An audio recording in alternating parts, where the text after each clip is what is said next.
네, 안녕하세요, 친구들. 오늘은 39강 주요 에너지 자원과 국제 이동에 대해서 살펴보려고 합니다. 우리 지난 시간에 에너지 자원의 특징에 대해서 살펴봤었죠? 오늘은 에너지 자원 중에서도 주요한 에너지 자원에 들어가는 석유, 석탄, 천연가스의 각각의 특징에 대해서 좀 정리를 해보려고 합니다. 자, 그러면 시작해 볼게요. 자, 벌써 39강이 되겠고요. 주요 에너지 자원과 국제 이동이 됩니다. 지금 보시면 느낌적인 느낌 먼저 가지고 간 다음에 석탄의 분포와 국제 이동, 석유의 분포와 국제 이동, 천연가스의 분포와 국제 이동, 석유, 석탄, 천연가스 순서대로 오늘은 하나씩 살펴보려고 합니다. 학습지 준비해 주시고요, 친구들. 지금 그쵸. 그래프가 잘 들어있는데 이 그래프들은 문제집이나 아니면 기출문제 풀다 보면 자주 나오는 친구들이에요. 그래서 그래프에 중점적으로 많은 관심을 쏟으면서 공부를 해주시면 좋겠습니다. 자, 제가 오늘 사실 무한도전의 극한 알바의 영상을 가지고 왔는데 이게 저작권 문제로 제가 중간중간 끊어서 장면들만 좀 보여드리고 가도록 할게요. 자, 일단 그쵸. 이제 이렇게 차승원 씨와 유재석 씨가 함께 이제 들어가서 탄광이 들어가서 이런 활동을 했었던 석탄 채광 활동들 했었던 그 모습이었고요. 사실 탄광은 원래 정말 깜깜하고 그리고 굉장히 이제는 깊은 곳으로 들어가야지만 우리나라에선 채굴이 된다고 합니다.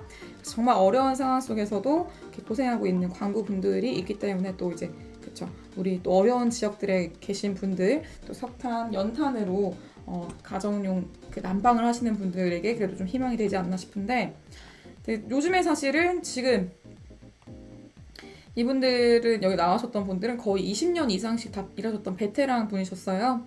저는 개인적으로 이 말이 정말 너무 감동적이었습니다. 저희보다 힘든 사람도 많잖아요 라고 얘기하시면서 정말 해오셨던 일들에 대해서 자긍심과 긍지를 가지시고 열심히 해오신다는 게 정말 감동적이었는데 사실상 앞으로 이제 탄광은 어떻게 될 것인가 얘기를 한다면 이렇게 나와 있었습니다. 사실 석탄을 캐면은 3만 원씩 손해가 되는 지금 구조다 이런 얘기가 나와 있었고요. 왜 그러냐면 석탄 원가는 지금 현재 17만 원 정도로 지금 우리나라 안에서 거래가 되고 있지만 우리나라는 이제 채산성이 좀 떨어지는 석탄들, 그러니까 좀 더 막 땅속 깊은 곳에 들어가야지만 품질 좋은 석탄들을 캘 수 있다 보니까 그 아래로 들어가서 채굴하는 비용이 더 많이 들어가게 되는 거죠. 그래서 채굴 비용이 20만 원이다 보니까 점점 캐면 캘수록 마이너스인 안타까운 구조를 가지고 있다. 그래서 정말 쉽지 않은 상황이다라는 얘기를 하면서 좀 안타깝고요. 그래서 화면에서는 사실 되게 즐거운 얘기들을 주로 나누었지만 저는 되게 마음이 씁쓸해지는 이런 장면들이었습니다. 그래서 나중에 한번 제가 링크는 걸어놓을 테니까 여러분께서 한번 직접 봐주시면 좋을 것 같아서 제가 간략하게 설명을 해봤습니다.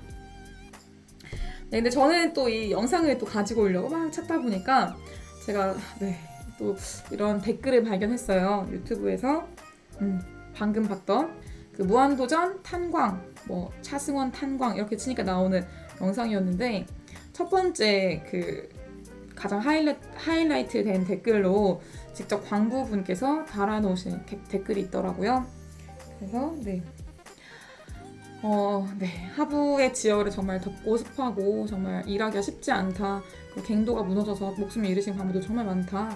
이런 얘기를 하시는 걸 보면서 가족들을 위해서 무거운 책임감 짊어지고 왔다라는 얘기들이 또 마음에 찡함 있게 와닿았던 내용이었고요. 과거에는 정말 공무원 월급보다도 광부 월급이 정말 3-4배 이상 많았기 때문에 전국 각지에서 돈을 보고 많이 들어오셨는데 지금은 사실 이제 쉽지 않은 그래서 거의 유령도시가 되어버린 동네 태백, 정선 이런 지역들을 볼 수 있겠고요.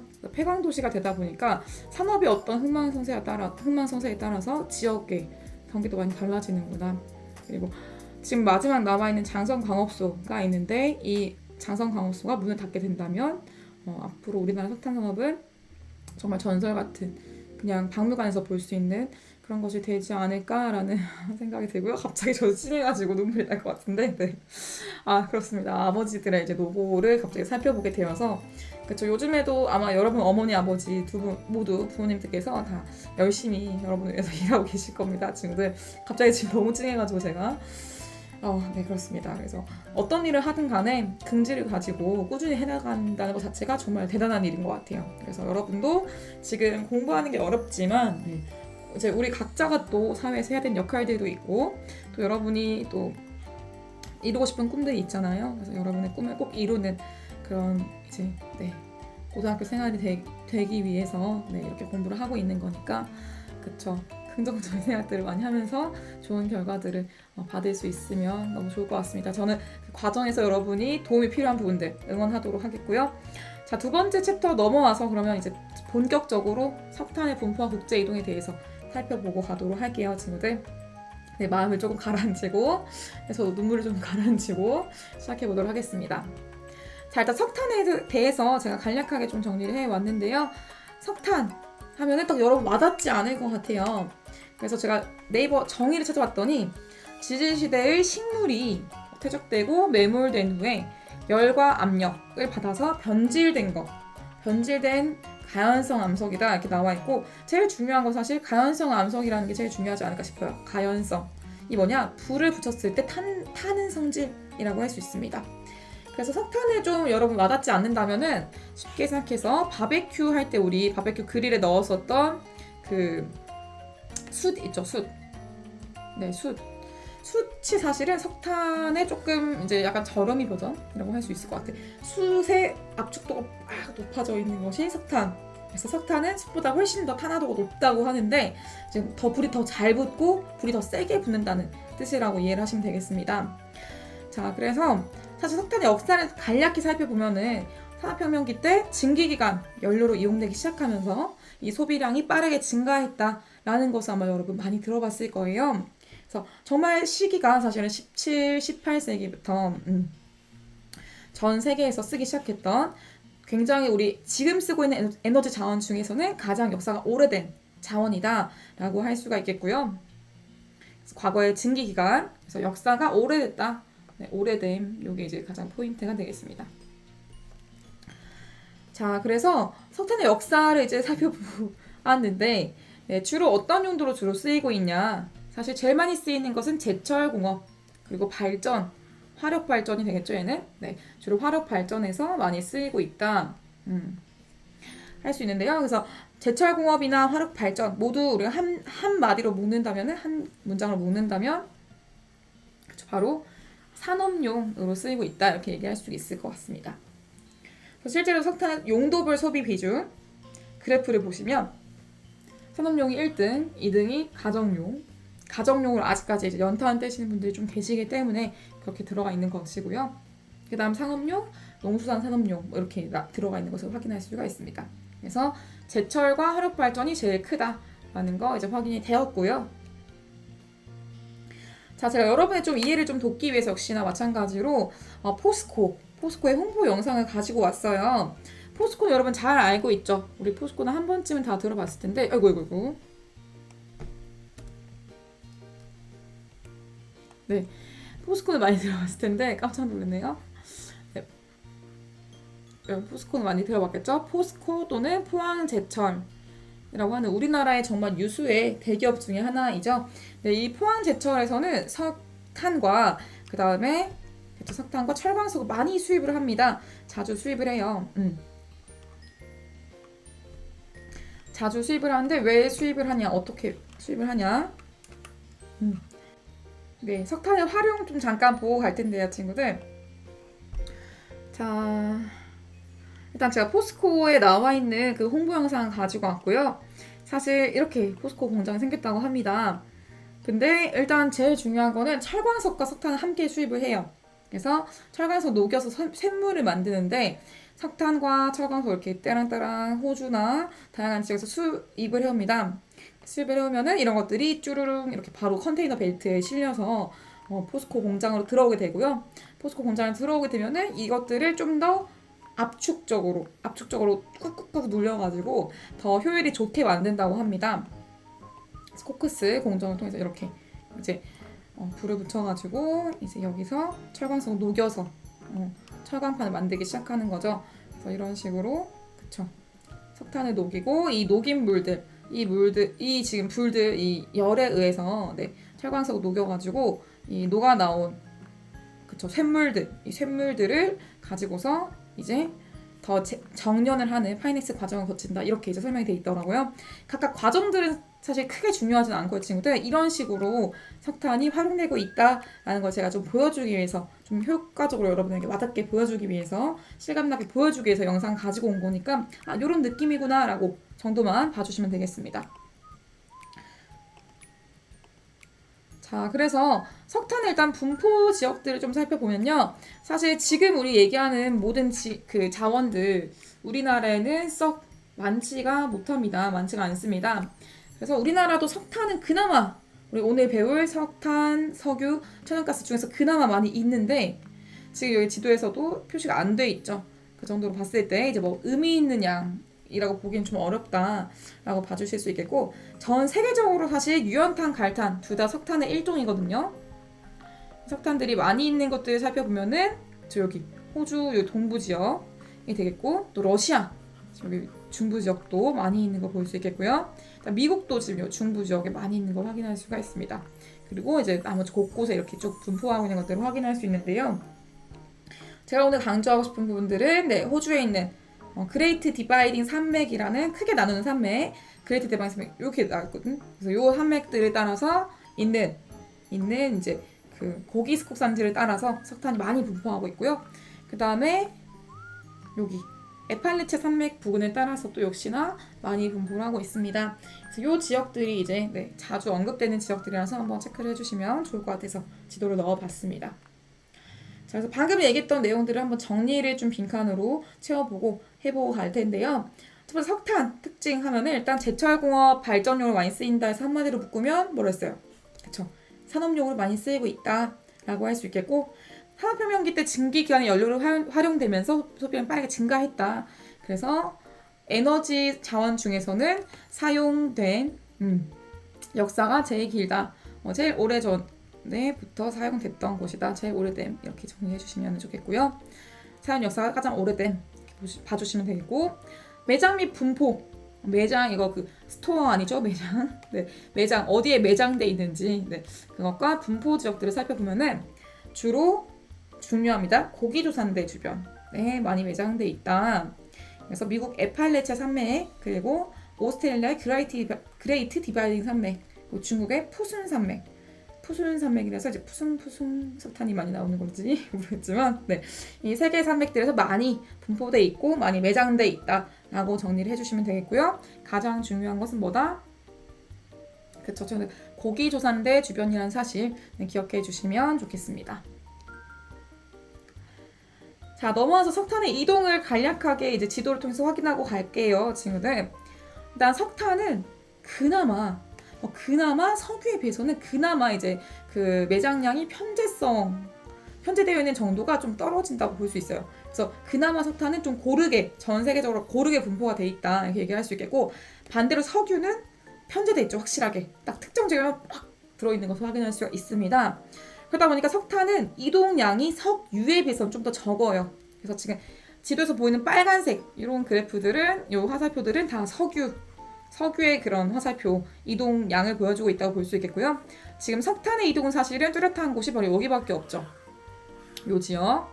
그래서 오스트레일리아의 그레이트 디바이딩 산맥을 따라서 많이 고기 조산대를 따라서 많이 분포한 석탄들이 쭉 우리나라, 일본, 그쵸? 그리고 중국과 인도 지역들, 동남아시아, 여기 몬순아시아 지역으로 많이 수출이 되고 있다. 요 지역들이 포인트다라는 것을 봐주시면 되겠습니다. 그래서 석유에 비해서는 생산지와 소비지가 비슷해서 국제 이동이 좀 적은 편이구나 라고 정리를 해주시면 완벽한 깔끔한 정리가 되겠습니다. 자, 그래서 여러분 넘어와서 석탄의 국가별 생산량 및 소비량 비중도 함께 살펴보고 갈 건데요. 자, 생산 비중 일단 1등, 소비 비중 1등 누구예요? 둘 다 보니까 띠링, 그쵸? 둘 다 중국이 압도적인 1등을 차지하고 있다. 그쵸? 중국 석탄 정말 많이 씁니다. 정말 많이 쓰고요. 지금 생산 비중이 44%, 소비 비중이 50%이니까 사실 대략 정확한 양은 모르더라도 소비를 진짜 더 많이 하는구나 라는 것을 약간 유추를 할 수는 있겠죠, 친구들. 실제로 중국은 생산도 1등이지만 소비도 1등이기 때문에 부족해요, 석탄이. 석탄이 다 부족해가지고 어떻게 하냐, 오스트레일리아 같은 지역들에서 많이 수입을 해옵니다. 그래서 수입을 해와서 보통은 소비를 메꾸고 있다, 부족한 양을 메꾸고 있다, 이렇게 정리를 해주시면 되겠고요. 자, 생산에 일단 1등이 중국, 2등이 인도, 3등이 미국, 4등이 오스트레일리아, 그 다음 5등이 인도네시아, 러시아 이렇게 돼 있는 걸 확인할 수가 있네요. 다음 소비 비중도 보시면은 중국, 인도, 미국, 일본, 러시아, 대한민국이 여기 들어가 있습니다. 그래서 지금 보통 중국, 인도 같은, 미국 같은 경우에는 사실 어때? 다 인구가 많은 곳들이라고 할 수 있다면은 일본과 대한민국 같은 경우는 사실은 인구도 많긴 하지만은 땅 덩어리 좁잖아요. 그래서 산업이 많이 발달돼 있기 때문에 소비량이 좀 많구나 라는 것을 좀 이해를 할 수가 있겠죠. 그래서 산업에 사용되는 양이 많다 보니까 산업 국가들, 공업이 많이 발달한 공업 국가들이 특히 이 사용량이 많게 나타난다 라는 것을 살펴볼 수가 있겠습니다. 자, 그래서 이제 요거는 여러분 학습지에는 들어가 있지 않은 그래프인데 사실 이 그래프가 좀 더 중요할 수 있습니다. 그래서 지금 강의를 온라인으로 듣고 계신 친구들은 한번 메모를 해주시면 좋겠고요. 아니면 핸드폰으로 듣고 있다면 캡처를 해주셔도 괜찮겠죠? 캡처해서 공부를 하셔도 좋을 것 같습니다.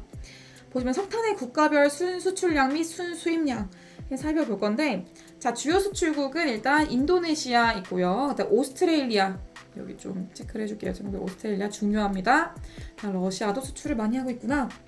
그래서 보시면 순수출량 인도네시아 1등이고요. 그 다음에 오스트레일리아가 2등, 러시아가 3등, 그리고 미국도 지금 들어가 있는 거 확인할 수 있고요.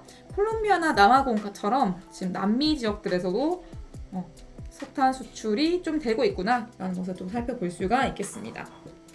자, 그리고 수입량을 보시면은 지금 어때요? 중국이 역시 수입도 제일 많이 하고 있어. 생산도 제일 많이 하고 소비도 제일 많이 하더니 수입도 지금 제일 많이 하고 있다. 네, 있는 거 볼 수 있겠고요. 얼마나 많이 쓰는지 유추가 되죠. 지금 공업 국가들이 더 많다.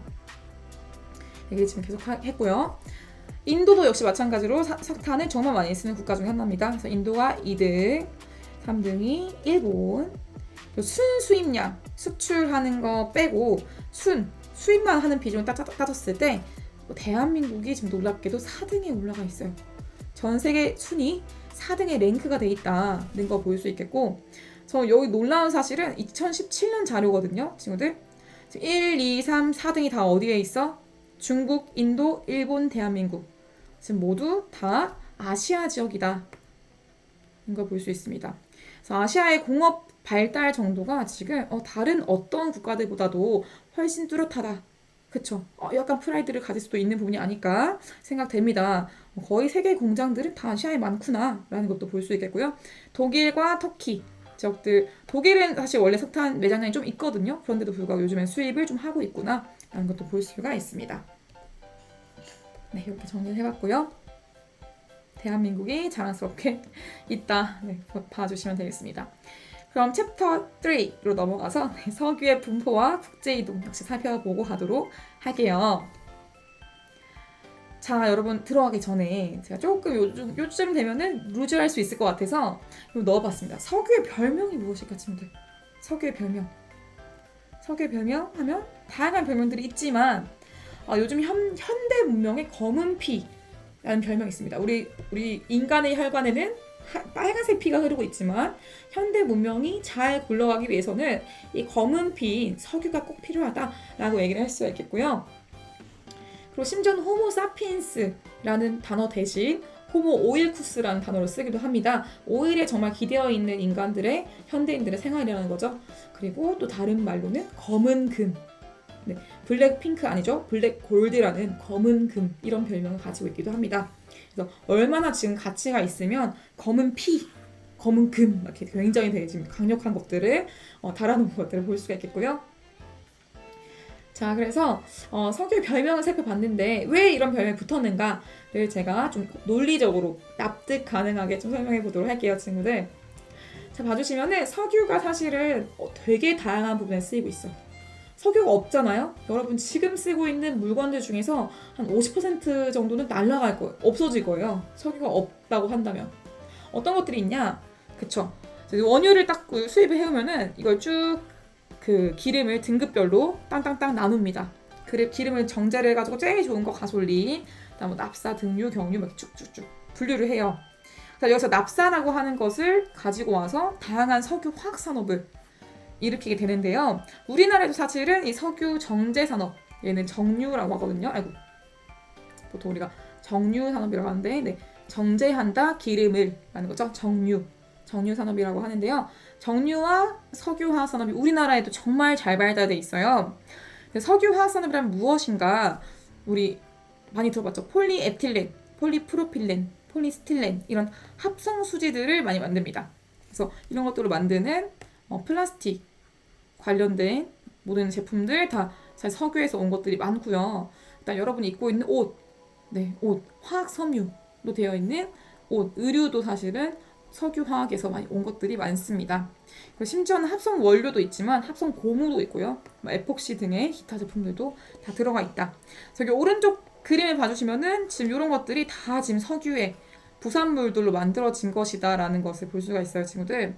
지금 이 중에서 안 쓰는 거 있나, 친구들? 여러분이 안 쓰는 거 많지 않죠? 많지 않고 사실 다 들어가 있다. 심지어는 마지막 봐봐요, 요거. 알약에 들어가는 그 껍질, 캡슐, 요것도 지금 석유에서 가지고 온다. 라는 것을 볼 수가 있습니다. 그래서 우리나라 그 석유화학 산업 하면은 사실 이건 한국지의 내용이긴 하지만 제가 잠깐 그 버스커의 빙의를 해서 여수 밤바다 그 하는 노래에서 떠올려 보시면 여수 밤바다 그렇게 예쁜 이유 바로 여수의 석유화학 산업과 정유 산업이 많이 발달됐기 때문이고요. 우리나라에는 여수뿐만 아니고 서산, 울산 이런 곳들이 이제 석유화학 산업이 많이 발달되어 있는 곳이라고 할 수 있습니다. 그래서 이 내용은 한국지리에 가시면 여러분 좀 더 심도 깊게 배워볼 수가 있습니다. 자, 그래서 또 정리를 해볼게요, 친구들. 제가 쭉 이제 말로 설명했는데 제가 좋아하는 부분이다 보니까 제가 너무 신이 나서 열심히 설명을 하고 있어요. 자, 이 빈칸 같이 채워보고 가겠습니다. 일단 석유라는 것은 석탄보다 좀 더 뒤에 쓰기 시작했어요. 그래서 19세기부터 시작되었고 20세기, 21세기 오면서 점점 기술이 좋아지면서 더 사용되는 범위가 넓어지고 있다. 그렇지만 요즘에는 친환경에너지로 바뀌면서 또 석유가 덜 중요해지지 않을까? 하지만 아까 봤던 물건들을 만들려면 석유는 여전히 계속 필요하다라고 얘기할 수 있겠고요. 그래서 특히 내연기관 발명, 자동차 같은 것들, 자동차, 비행기, 기차 이런 것들에서 많이 쓰입니다. 그래서 운송용으로 주로 많이 쓰이는 것이 석유예요. 그래서 자동차 보급 특히 확산되면서 소비량 급증했다. 자동차에다가 막 우리 증기관 달고 막 팡팡팡 울리면서 갈 수는 없으니까 석유를 많이 사용했었고요. 그래서 주로 제일 큰 용도가 바로 수송용이다라는 거 역시 중요하니까 친구들 이것도 중요하다고 체크해 주시면 좋겠습니다. 자, 그래서 지금은 이제 수송용 이 용도가 정말 중요하잖아. 우리 다니는 사람 많잖아요. 우리 막 국내 여행도 많이 다니고 또 출장도 많이 다니고 그쵸? 해외여행도 많이 다니고 하다 보니까 세계 1차 에너지 소비 구조에서 사실 얘가 제일 비중이 높다라고 할 수 있겠고요. 사실 석유는 수송용 플러스 석유 화학공업들 부산물이 정말 많기 때문에 석유는 정말 계속 필요할 수밖에 없다. 전기차가 많아지는 세상이 오더라도 석유 화학 때문에 석유가 없어질 수는 없을 것이다 라는 저의 생각입니다. 저의 생각. 제가 공부해 본 바로는 그렇게 생각하고 있어요. 그래서 마지막 이제 서남아시아 쪽의 수출량 비중이 정말 높기 때문에 그쵸? 서남아시아 만수르와 빈살만의 고장이죠. 이 친구들의 마음에 따라서 가격이 많이 바뀔 수가 있다라는 겁니다. 그래서 가격 변동 폭이 좀 큰 편이고 이 친구들이 또 함께 이루고 있는 오펙 같은 기구들 있죠. 석유 수출국 기구. 석유 수출국 기구에서 이제 사실 가끔이 아니고 보통은 그 국제 유가를 결정을 합니다. 우리 이 정도에 팔 거야 라고 이제 결정을 하고 통보를 하는 시기죠, 사실은. 그래서 이제 뭐 국제 정세에 따라서 경제 상황에 따라서 많이 달라지긴 하지만 이 친구들의 입김이 쓸 수밖에 없다라는 걸 여러분 충분히 이해할 수 있을 것 같아요. 그래서 수송용 비중이 제일 높은 거 확인할 수 있겠고 산업용도 높다 봐주시면 되겠습니다. 자, 그래서 어디에 매장되어 있는가 역시 살펴보면요. 일단 신생대 제3기층 배사구조에 주로 매장되어 있다라고 합니다. 배사구조. 처음 들어봤을 수 있어요, 친구들. 이거 제가 정리해 드릴 거고요. 그다음 세계 매장량의 47%가 서남아시아의 페르시안만 연안에 분포하고 있다. 그래서 우리는 만수르가 아니지만 만수르는 만수르다라는 무슨 소리죠? 네, 이런 얘기를 해볼 수 있겠고, 그쵸? 편재성이 정말 크다는 거지. 편재성이 진짜 크다. 편재성이 크다는 거는 국제적 이동량도 되게 크다는 얘기가 되겠고요. 바로 밑에 적혀있죠. 편재성이 커서 국제 이동량이 많다. 그래서 특히 서남아시아 석유 생산 국가의 수출 비중이 높다. 그래서 이 친구들이 구성하는 기구 오펙 같은 석유 수출국 기구를 통해서 가격 결정을 하고 있다. 가격 결정을 하고 있다. 라는 것까지 정리를 할 수가 있겠습니다. 자, 그래서 방금 얘기했던 배사 구조가 무엇인지 정리를 해보겠어요. 친구들 해보고 갈게요. 자, 배사 구조 하면 사실 이렇게 생각하면 좀 더 편할 것 같아. 사람이 누워 있습니다. 띠링. 네, 아저씨가 누워 있어요. 네, 저도 마찬가지인데요, 사실은. 제가 누워 있으면 배가 볼록 튀어나와 있을 거예요. 그래서 이렇게 볼록 배가 튀어나와 있는 구조가 바로 배사 구조. 보시면 되거든요, 친구들. 그래서 실제로 이렇게 지층이 있을 때 지층이 스콕 작용 받아서 꾹 눌러졌어. 그래서 내려간 곳을 향사, 올라간 곳을 배사라고 합니다. 누워 있을 때 배 튀어나와 있는 것처럼 이게 배사, 이렇게 봐주시면 되겠고요. 이 배사 구조에는 왜 이게 많은가, 성격 많은가 봐주시면은 배사 구조 안에 이렇게 지금 꾹꾹 눌러져 있다 보니까 약간 아래쪽에는 물이 있는데 이 위쪽으로 석유가 밀려 올라간 거야. 왜냐면 기름이 물보다 더 가벼우니까, 기름이 물보다 가벼워서 동동동 떠가지고 요 위로 불룩 올라와 있는 부분에 동동 떠 있는 거죠, 친구들. 그리고 더 가벼운 가스는 요 위에 동동 떠 있는 거죠. 그래서 석유와 보통 요거 가스가 바로 뭐냐? 천연가스입니다, 사실은. 그래서 천연가스는 함께 나타난다. 그래서 석유와 천연가스는 보통 함께 매장돼 있고 함께 발견이 된다. 뭐 완전 그쵸, 우리 여러분들이 많이 쓰는 말로 하면 뭐 게이득이죠, 사실은. 석유가 발견됐다. 천연가스 있는 거 아니야? 파보면 천연가스 있습니다. 그리고 천연가스가 좀 있다 해서 파보면 석유가 있을 수도 있고 없을 수도 있어요. 네, 좀 약간 특이하더라고요, 이거는. 우리나라에는 천연가스가 조금 있는데 석유는 없어요, 사실. 그래서 이런 여제 현상들을 살펴봐 주시면 되겠고요. 이런 것들 이렇게 하고 있다. 자, 마저 석유의 국가별 생산량과 소비량도 살펴볼 건데요, 친구들.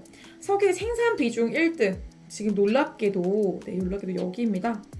바로 미국이 1등이고요. 그다음 소비도 미국이 1등이에요. 생산 비중에서 지금 제가 색칠한 보라색 부분들, 여기 지금 다 어디에 있는 걸까요? 사우디아라비아, 이란, 이라크 모두 다, 그쵸? 사우디, 이란, 이라크 모두 다 서남아시아. 서남아시아가 없으면 전 세계 그쵸? 석유 수출 거의 힘들다 봐주시면 됩니다. 서남아시아가 집중돼 있는 거 지금 확인되고요. 그리고 놀랍게도 미국과 러시아 둘 다 석유도 많아. 하필이면 이 친구들 뭐 다 많아요. 다 많기 때문에 러시아는 지금 석유도 3등 정도로, 땅이 넓다 보니까 또 땅이 좋은 땅을 잘 뽑기를 잘 한 거죠, 친구들이. 그래서 석유도 많이 생산되고 있다.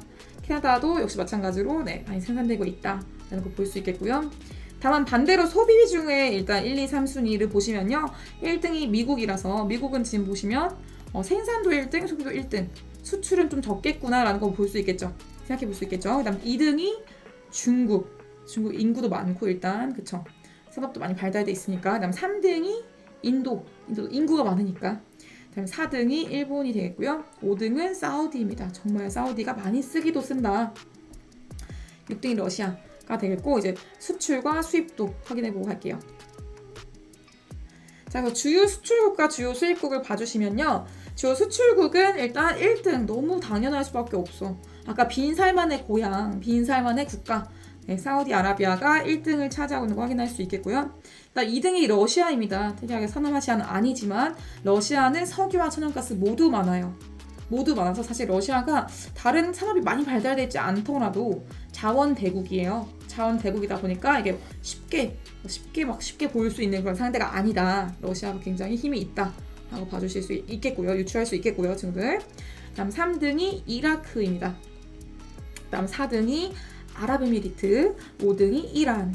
그래서 지금 여기 어때? 이제 색칠한 부분들 노란색만 더해도 어때요? 벌써 뭐 더해도 거의 50%까지는 아니지만 한 40% 가까이 될 것 같아. 그쵸?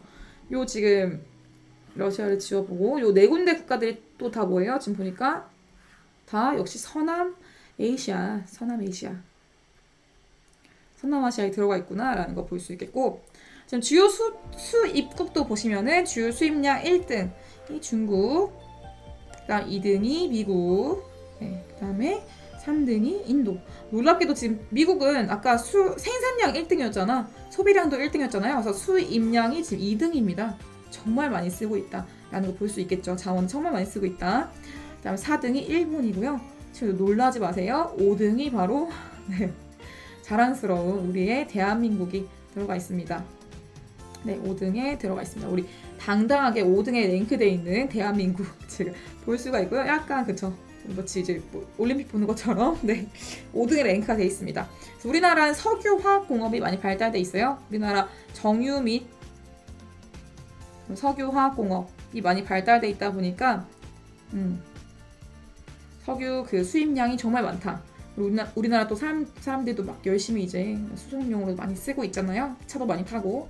그래서 1인당 소비량도 좀 많은 편이에요, 우리나라가. 그래서 요거 살펴볼 수 있겠고, 그 다음이 독일입니다. 우리나라보다 그 다음이 6위가 독일이다. 그래서 수입량을 봤을 때 지금 또 역시 마찬가지죠, 친구들. 자, 또 다른 색깔로 표시해 볼게요. 자, 네. 제가 아시아 사람이라서가 아니라 친구들 정말 세계가 많이 변했다는 것을 알 수 있어요. 자, 중국, 그다음 인도, 네, 일본, 대한민국 다 뭐야? 또 역시 아시아에 들어가 있죠. 아시아. 네. 그래서 이때까지의 20세기까지의 세계는 사실 미국과 유럽, 서방의 어떤 강대국들이 주로 이끌어오는 사회였다면은 앞으로 지금 어때? 수출하는 곳들은 다 서남아시아. 수입하는 곳들은 그냥 다 동아시아에 있어요. 그래서 아시아가 정말 세계의 어떤 정세를 주도하고 있다라고 해도 무방할 정도다. 그렇죠? 유럽 국가라고는 독일 하나밖에 없죠. 그래서 이런 어떤 세계의 변화 같은 것들을 우리가 공부하는 것이 또 의미가 있고요. 여러분이 앞으로 어떤 일을 하는가에 따라서 또 이게 큰 도움이 될 수 있을 거라 생각합니다. 이런 얘기를 해줄 수 있는 것은 유일한 세계지리, 유일한 교과 이 세계지리밖에 없다라는 얘기를 하면서 제가 오늘 약간 네, 국뽕에 좀 취했고, 네, 세계지리 뽕에 좀 취했네요. 그래서 지금 그렇게 얘기할 수가 있습니다. 그래서 이게 좀 쉽게 기억하려면, 네, 사이 보시면 사우디아라비아, 이라크 봐주시면 되고요. 마지막 천연가스의 분포와 국제이동 보고 오늘 마치도록 할게요, 친구들. 자, 천연가스는 바로 정리를 먼저 하고 갈 건데요. 일단 산업용 및 가정용이라는 것이 가장 큽니다. 가정용. 천연가스를 영어로 얘기하면 어떻게 얘기할 수 있을까, 친구들? 바로 천연가스.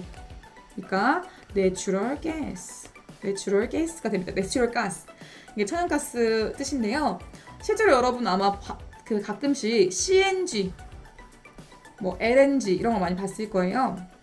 네, CNG는 그냥 이제 조금 다른 처리를 한 천연가스를 얘기하고, LNG는 liquefied. 그래서 액화 천연가스라고 합니다. CNG, LNG 모두 이제 우리 최근에 버스에 많이 쓰이고 있어. 시내 버스들에 많이 쓰고 있는 그런 천연가스가 되겠고요. 가정용으로 많이 쓰이는 것은 우리가 알고 있는 도시가스가 있습니다. 도시가스 우리 친구들 집에서 도시가스 쓰는 친구들 보면은 그쵸, 딱 띵 가스를 켜면은 촥 하면서 불이 붙잖아요. 그때 가끔 불이 잘 안 붙었을 때 이상한 쾌쾌한 냄새가 날 때가 있어. 그게 바로 도시가스의 냄새인데요. 천연가스 자체는 무색무취라고 해서 냄새도 없고 색도 없습니다. 냄새도 없고 색도 없다 보니까 이 천연가스가 새면은 확인이 안 되겠죠? 가스가 있는지 몰랐는데 불을 붙인 거야. 그럼 어떻게 될까? 난리가 나겠지.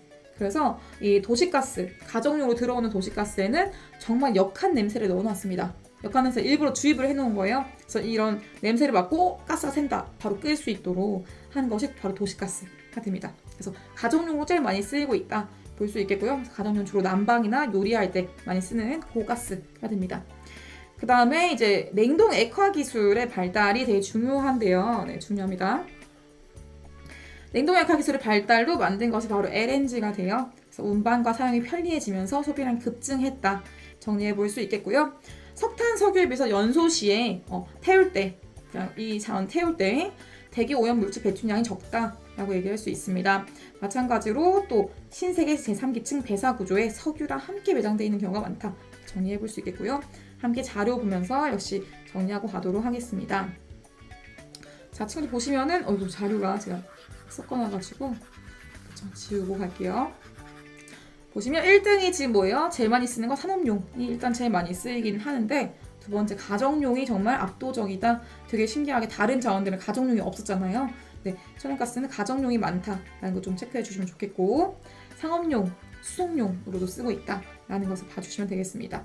가정용이 포인트가 되겠어요. 자, 역시 배사구조 아까 봤던 거죠? 그래서 석유 바로 위에 윗칸에 같이 있는 것이 천연가스, 내추럴 가스가 되겠고요. 국제 이동은 이제 좀 다르게 나타나는데 러시아와 서남아시아 구간이 좀 다릅니다. 일단 러시아와 유럽 간에서는 사실 육상 구간이야. 육상 구간이다 보니까 여기서는 파이프라인을 주로 사용하게 되겠고요. 나머지 국가들은 사실은 해상 구간이 많습니다. 그러다 보니까 천연가스, LNG 수송선을 이용해서 배를 활용한다는 거죠. 얘는 배, 수송선, 배를 이용해서 수출, 수입을 하고 있다. 주요 수출국으로는 러시아, 노르웨이, 카타르 등이 있고요. 다음 수입국으로는 또 역시나 산업이 발달된 국가들이 있습니다. 역시 자료를 통해서 확인하고 갈게요. 자, 요게 지금 파이프라인입니다. 이 파이프라인이고요. 실제로 이제 그 러시아에 굉장히 오랫동안 지금 대통령을 하고 있는 푸틴 대통령이 있죠. 푸틴 대통령이 굉장히 입김을 세계 사회에서 막 강하게 내세울 수 있는 이유가 바로 천연가스 때문이에요. 요즘에도 이제 요 문제가 지금 불거지고 있는데 뭐냐, 유럽이 만약에 마음에 안 드는 행동을 했어. 너 그렇게 안 했으면 좋겠는데, 근데 유럽이 했어. 그럼 어떻게 할까? 러시아에서는 너 좀 마음에 안 든다. 천연가스 지금 배송이 좀 어려울 것 같아. 파이프라인의 밸브를 잠가버리면 그 천연가스가 가지를 못하겠죠. 그럼 유럽에 이제 난리가 나는 거지. 네, 난리가 나겠죠. 이렇게 천연가스가 없으면 난방도 못하고 그리고 공장도 못 돌리고 하다 보니까 난리가 납니다. 그래서 이런 자원을 가지고서 이제 자원의 무기화가 이루어지고 있는 곳이 사실은 러시아와 유럽과의 관계라고 할 수 있겠고요. 러시아에서 이제 유럽으로 가는 길목에 사실 여러 개 국가들이 있어요. 그래서 요 사이에 있는 국가들과 러시아와의 관계도 사실은 굉장히 쉽지 않다라고 정리를 해볼 수가 있습니다.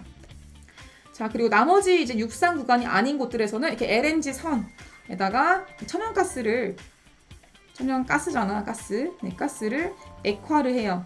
그래서 LNG, 리퀴파이드, 액화를 한 다음에 액화한 액체로 만든 거죠. 그래서 가스 기체를 액체로 만들어서 여기에 이제 실어가지고 석유를 운반하는 것처럼 가지고 가는 겁니다. 이렇게 볼 수가 있겠고요. 마지막 이제 생산량, 소비량, 천연가스의 생산량과 소비량 비교해 보고 가도록 할게요. 자, 네, 이제 이게 사실 그 자원을 공부하다 보면 제가 항상 씁쓸해지면서 제가 항상 되새기는 단어가 있습니다. 바로 델놈델이라는 씁쓸한 단어인데요, 친구들. 델놈델. 왜냐면 강대국들일수록 자원이 또 많이 있어. 안타깝게도. 그래서 델롬델. 내가 그냥 싸게 샀는데 이게 왜 천연가스가 나오네? 이런 일들이 미국, 러시아, 중국 이런 큰 국가들에서는 자주 일어나요. 이상하게. 땅이 넓다 보니까 그런 건지.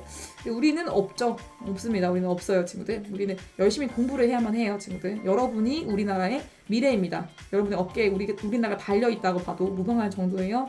지금 보시면 알겠죠, 친구들.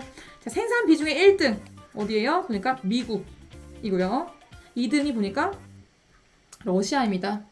소비도 지금 1등이 미국. 네, 그 다음에 2등이 러시아. 지금 뭐 다 해먹고 있지. 다 해먹고 있어요. 여전히 이 친구들은 지금 과거의 탑 2였잖아. G2였던 국가들, 이 두 국가가 지금도 천연가스에서 다 해먹고 있다. 이런 걸 볼 수 있겠고, 그다음 3등이 이란 서남아시아, 그다음 4등이 캐나다.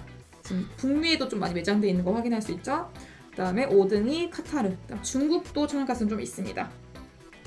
그다음 소비는 지금 3등이 중국, 인구 많고 땅 크니까. 그다음 4등이 이란, 5등이 일본, 네, 캐나다. 요 순서대로 이제 가고 있고요. 네, 1, 2등을 다 미국과 러시아가 한다는 사실이 좀 중요합니다. 그다음 순수출량과 수입량이 사실 더 중요한데요, 친구들. 요거는 또 정리해보고 갈게요. 순수출량 1등은 러시아예요. 러시아 네, 1등. 그다음 노르웨이가 특이하게 2등입니다. 노르웨이는 다른 자원에서는 거의 없었기 때문에 좀 특이하게 기억해 주시면 좀 구분하기 좋을 것 같아요, 친구들. 그다음 카타르가 3등, 오스트레일리아가 또 역시 4등이고요. 캐나다, 투르크메니스탄까지 들어가 있습니다. 수입량의 1등은 일본입니다. 일본이 되게 특이하게 천연가스는 제일 많이 쓰고 있다는 거 볼 수 있겠고, 중국, 독일, 이탈리아, 터키, 멕시코.